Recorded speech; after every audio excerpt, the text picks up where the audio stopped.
Welcome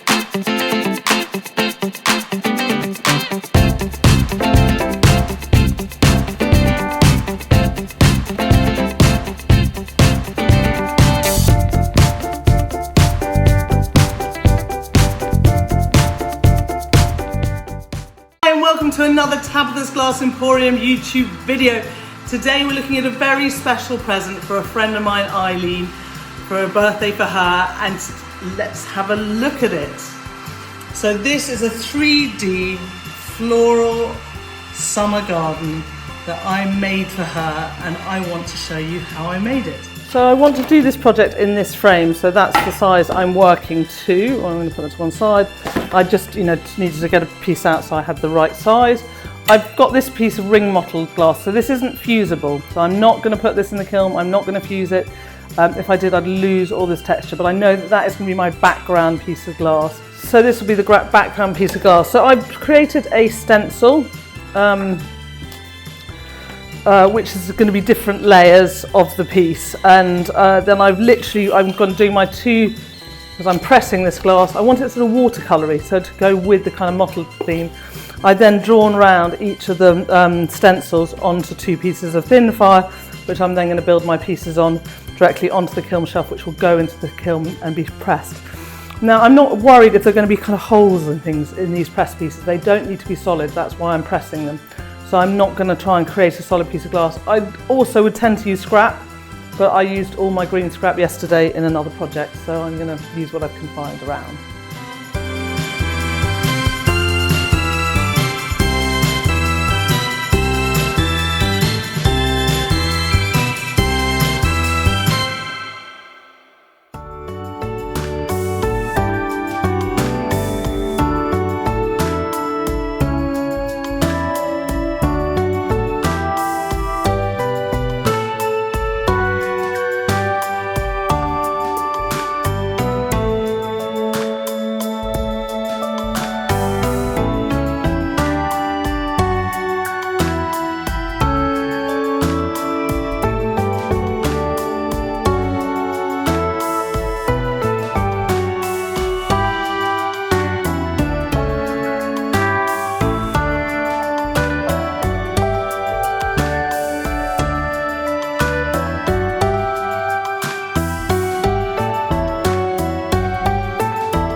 So I've got the glass in the kiln. I'm now going to put a freshly washed kiln shelf on top, like so.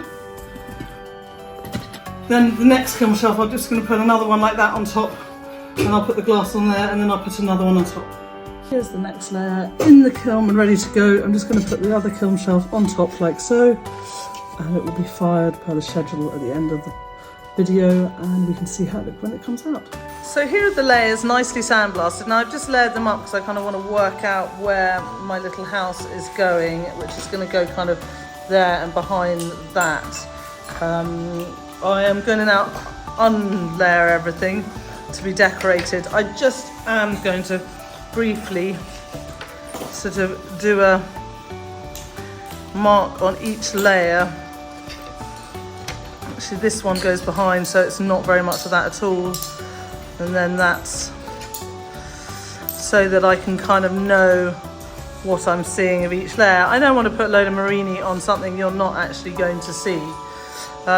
So then I'm going to unstack it. I'm not sure I'm going to use that one. Don't think I'm kind of need it. And I've got kind of layers. Oop, I was just messing around with those. I've got this, which has got to go in the middle, and also I want to try and at least slightly join it together where it broke after firing. So if I can, that's going there. Got my little house here, which is sort of going to go on this like this. So I'll have to put some fibre paper. I'm going to have to use a lot of fibre paper because a lot of things are going to be hanging off the edge. And I've got this one to decorate. And this one, got this one up here, got this one like this, this one like this. And I've already forgotten which side has got the flowers on this one. I can see that that is that way here, so I'm just going to do a flower like that so I remember. And that just needs to go in for a fire polish.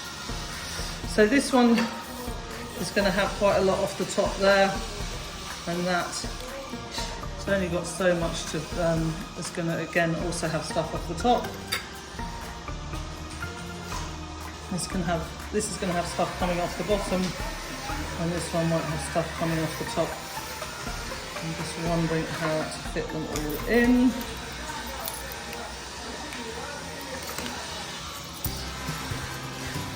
Making sure I've got space for everything.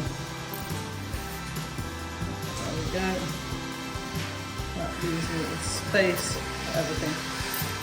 Alright, so I'm first going to start working on my little house one. I'm going to get some little bit of fibre paper to tuck behind that. I want to clean it up. It's got some residual from grinding. I cut all this and ground it, and then I want to do some kind of sgraffito onto the house to give it a bit more texture and depth of what's going on in it. So I'm going to get some fibre paper and then start on that.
Looking great, and we can see how it looks when it comes out.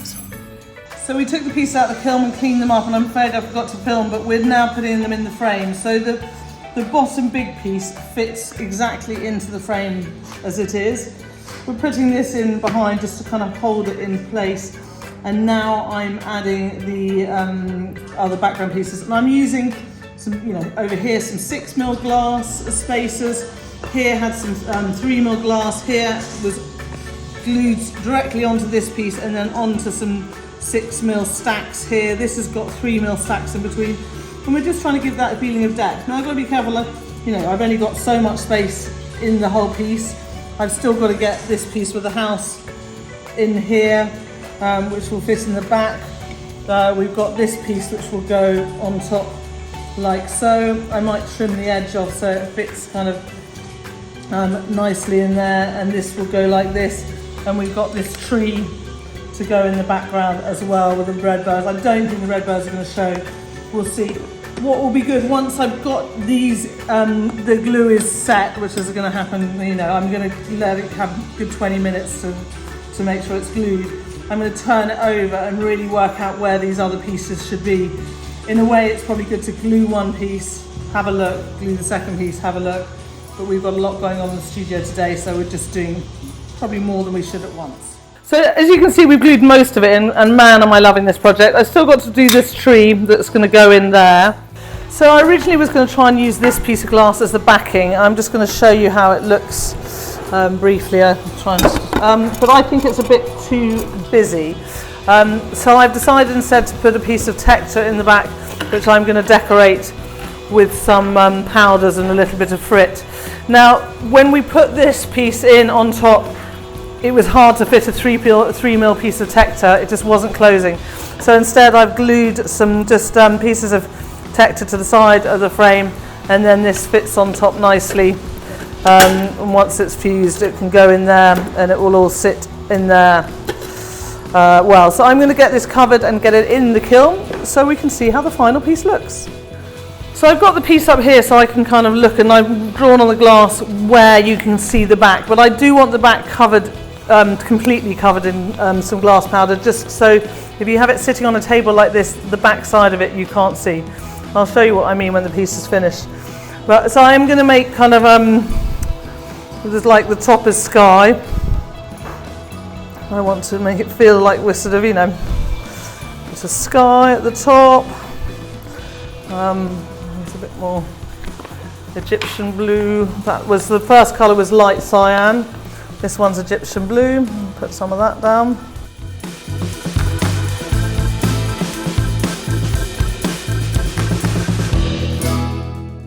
Back to my light cyan. You know what I'm like about mixing powders.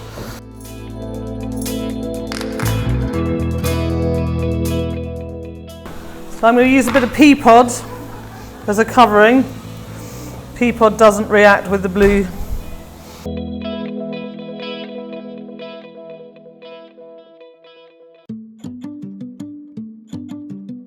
So that means that you won't be able to see through the back of the piece to the kind of workings at the back. If you want to have it sitting on a table like this. Now I'm just going to add some dimension and texture to it. Add a little bit of spring green around. It's a bit lighter and a bit brighter. I'm sort of remembering I've got to work in the middle of this piece. There's no point in putting anything out on the edges. You just won't see it. There's a bit of jade green. Just add a bit of dark a bit.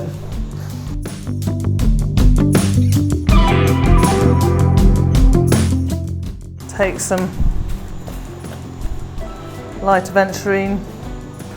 Just to add a little bit of texture to the back, I'm just gonna, this is pea pod green, but it's the fine frit. And then finally I've got some fuchsia fine frit. Of seagulls flying. So now this is going to go in the kiln and we can put the whole piece together. So here it is, all out of the kiln. We put the backing piece on and I think it looks fabulous. Remember, you can get all of our wonderful flower Murrine at tabithasglassemporium.com. Go check that out and sign up for our newsletter to hear all our latest used products and YouTube videos. Go and have a look at that. I hope Ilene likes this. We're going to put this YouTube video out after her birthday, so I will have got to see her face when she gets it. And we might even include some of the pictures of her receiving it in this video if she lets us. I hope you've liked this video and inspired to make your own summer garden. And until next time, happy fusing. So that's the wrong way up, so you just gotta... Oh.